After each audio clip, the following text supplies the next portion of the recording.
Daily use in spoken English. आज की इस वीडियो में सीखेंगे रोज बोले जाने वाले शब्दों का प्रयोग। Use of in favour of. In favour of का मतलब है के पक्ष में, जैसे उसके पक्ष में कुछ मत बोलो। Don't speak anything in favour of him. In favour of के बाद यहाँ पर या तो कोई नाउन आ सकता है या तो कोई प्रोनाउन आ सकता है। नाउन प्रोनाउन दोनों में से कोई भी आ सकता है। रमेश आकाश के पक्ष में बोलता है। Ramesh speaks in favour of Akash. In favour of Akash means Akash के पक्ष में। On behalf of. On behalf of का मतलब होता है की तरफ से। जैसे आप इसे प्रयोग करते हैं, कृपया मेरी तरफ से उसे पैसे दे दीजिए, तो सेंटेंस बनेगा please give him money on behalf of मी। यहाँ पर जो है ऑब्जेक्टिव केस यूज किया गया है आई का। Please give him money on my behalf.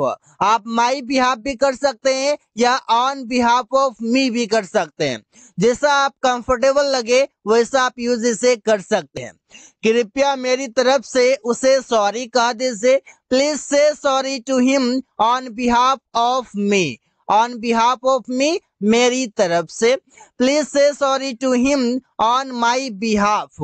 तो दोनों तरीके से प्रयोग कर सकते हैं की तरफ से के लिए। दैट्स वेयर का मतलब है वहीं तो या यहीं तो। दैट्स वेयर प्लस क्लाउस होगा। क्लाउस में एक सब्जेक्ट होता है और एक वर्ब होता है। वहीं तो रवि काम करता है। That's where Ravi works. यहीं तो हम लोग रोज आया करते थे। That's where we used to come daily. We used to come daily, हम लोग रोज आया करते थे। दैट्स वेयर यहीं तो, इसी जगह तो, ऐसे भी बोल सकते हैं। At the risk of. At the risk of का मतलब है खतरा मोल लेकर।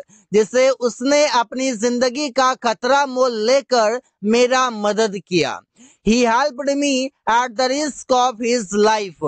At the risk of his life, अपने जिंदगी का खतरा मोल लेकर। वो अपने जिंदगी का खतरा मोल लेकर काम कर रहा है। He is working, वो काम कर रहा है। At the risk of his life, अपने जिंदगी का खतरा मोल लेकर। Use of let's. अब यहाँ पर देखिए लेस्ट और यहाँ पर लिखा हुआ है शुड। अब एक होता है मेरा लेट और ये हमारा लेस्ट, दोनों में अंतर है। इसका अगर हम प्रयोग करते हैं इसके साथ शुड भी आना कंपलसरी होता है। जैसे क्लाउज लिखते हैं, इसके बाद lest subject should V1 plus object. अच्छे से पढ़ाई करो, कहीं ऐसा ना हो कि तुम फेल हो जाओ। ये लेस्ट का जो मतलब है कहीं ऐसा ना हो कि, ये मीनिंग देता है। जैसे study well लेस्ट you should fail. अच्छे से बाइक चलाओ, कहीं ऐसा ना हो कि तुम गिर जाओ। Ride a bike well लेस्ट you should fall down. You should fall down, तुम गिर जाओ। लेस्ट मतलब कहीं ऐसा ना हो कि। Use of whereas. Whereas का मतलब है जबकि। अब यहाँ पर जबकि का यूज करते हैं। जैसे मैं सो रहा था जबकि वे लोग टीवी देख रहे थे। I was sleeping whereas they were watching TV. They were watching TV, वे लोग टीवी देख रहे थे। रवि अंग्रेजी सीखता है जबकि मैं ऑफिस में काम करता हूँ। तो सेंटेंस है Ravi learns English whereas I work in the office. I work in the office, मैं ऑफिस में काम करता हूँ। Use of that's whom. That's whom का मतलब है उसी को तो। जैसे बोलते हैं उसी को तो मैं ढूंढ रहा था। उसी को तो से मतलब है यहाँ पर हम किसी ऑब्जेक्ट के बारे में बात करते हैं। जैसे दैट्स हुम I was looking for. I was looking for मतलब मैं ढूंढ रहा था। उसी को तो रवि पीट रहा था। That's whom Ravi was beating. Ravi was beating, Ravi पीट रहा था। Use of that's it. That's it का मतलब है बस और नहीं। अब इसे प्रयोग कैसे करते हैं? जैसे सेंटेंस है बस और नहीं मैं बर्दाश्त कर सकता हूँ। तो तो सेंटेंस बनेगा that's it, I can not tolerate, I can not tolerate, मैं सहन नहीं कर सकता हूं।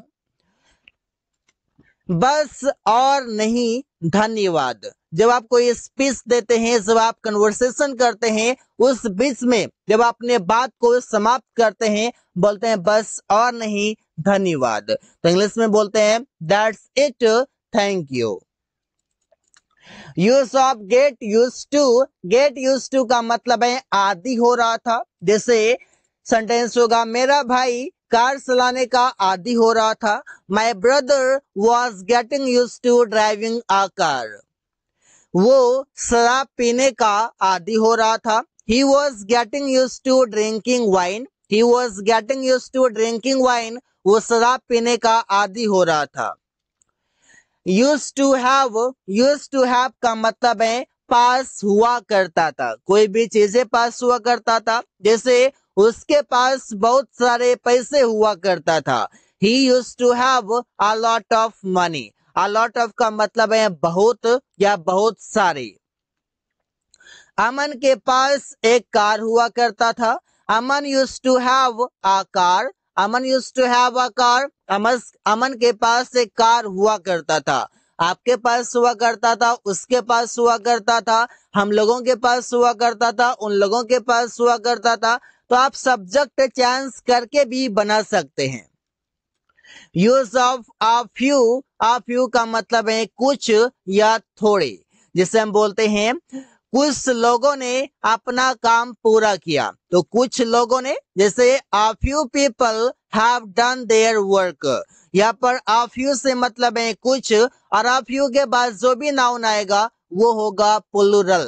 जैसे मेरे पास कुछ किताबें हैं, I have few books, I have a few books, मेरे पास कुछ किताबें हैं। हियर आफ्टर का मतलब है अब से। जैसे हम बोलते हैं अब से तुम्हें मैं पैसे नहीं दूंगा। Here after I will not give you money, here after I will not give you money, अब से मैं तुम्हें पैसे नहीं दूंगा। अब से उसे खाना बनाना पड़ेगा। Hereafter she will have to cook food, she will have to cook food, उसे खाना पकाना पड़ेगा, बनाना पड़ेगा।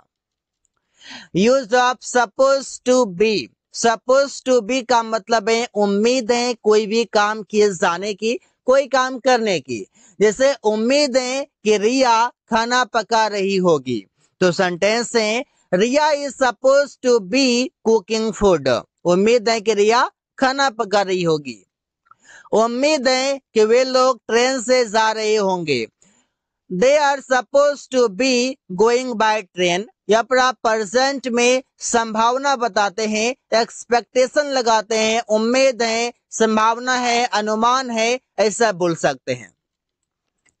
बीइंग प्लस V3 इसका मतलब है कोई काम किए जाने से। जैसे चोर अरेस्ट होने से डरता है। The thief is scared of being arrested, being arrested मतलब बीइंग के साथ V3 है, ये आपका एडजेक्टिव की तरह यहाँ पर प्रयोग किया जा रहा है। मैं अपराधी होने से डरता हूँ। I am afraid of being a criminal, यहाँ पर क्रिमिनल एक नाउन के तरह प्रयोग हो गया है, ऐसा आप समझ सकते हैं। So guys, thanks for watching, that's all for today.